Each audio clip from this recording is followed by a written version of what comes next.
deserve more, and just reconfirmed what I was already feeling.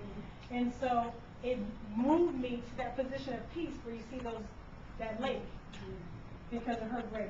And my friend that's with her, Gwen, she's a breast cancer survivor, 6 years. The grace in her life.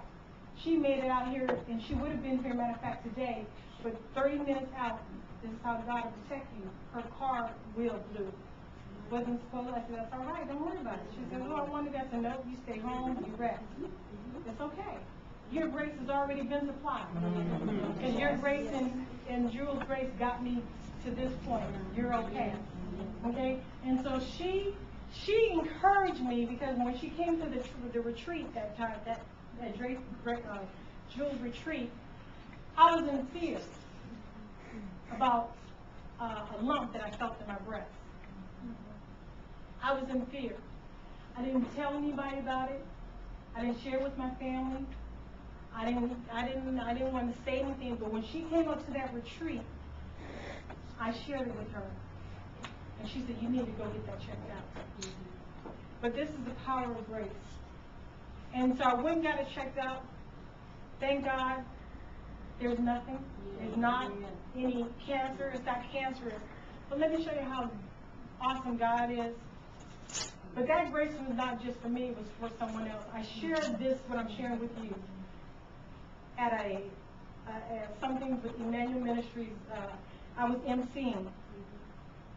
From me getting up and sharing this, the lady heard me. She went and got checked. Am I telling the truth? She went and got checked and discovered some other things in her body. And she came up to me and she said, never stop sharing when you're told to share. She said, because of what you shared, I went and got my body checked because I had been in fear. And they discovered some things. They did surgery. Sister Karen. That's why our grace is important, that we come together. Because sometimes it's not always just about you, but it's about your grace being a blessing for someone else. And I'm going to leave you with this thought, and we're going to just shut it down.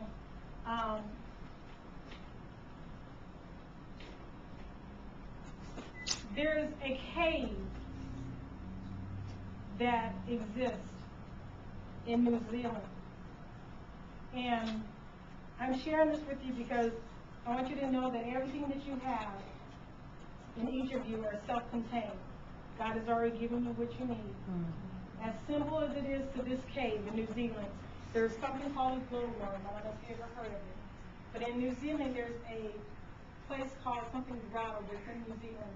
And this cave is filled with these little glowworms. If you can look up and you'll see this, every little nook and cranny of this ceiling would be covered with glowworms. Glowworms light up. And when they light up, they distribute these little web-like things, and these web-like things actually catches their nourishment. So through their light, they're nourished. Some of y'all don't get that.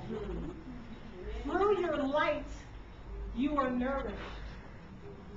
That's how we're nourished, through our light. The Bible says to each of us, light has been given to us. To each of us. And I say to my judges, and you can go back and read it in Luke, be careful what you think is unclean and not common. Because I could have thought, oh, aesthetics, that's not ministry. That's worldly.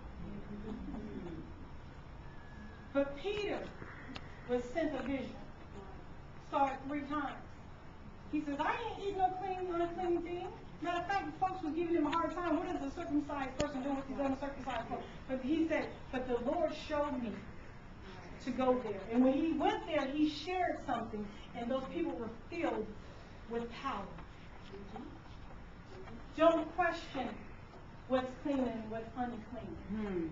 Sometimes for us overly church folks, we question what's clean and unclean.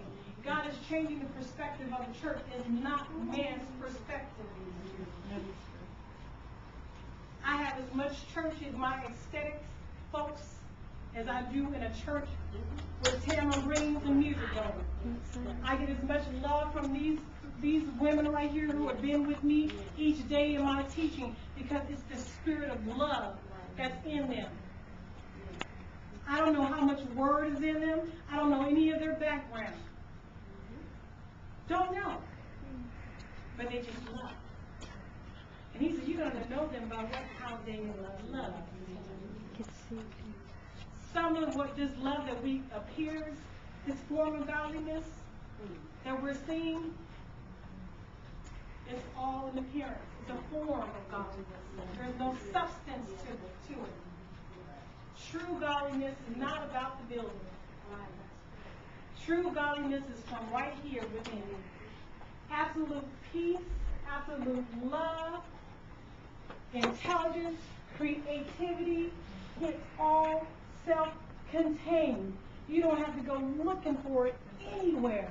He's already given it to you. All you have to do is lock in.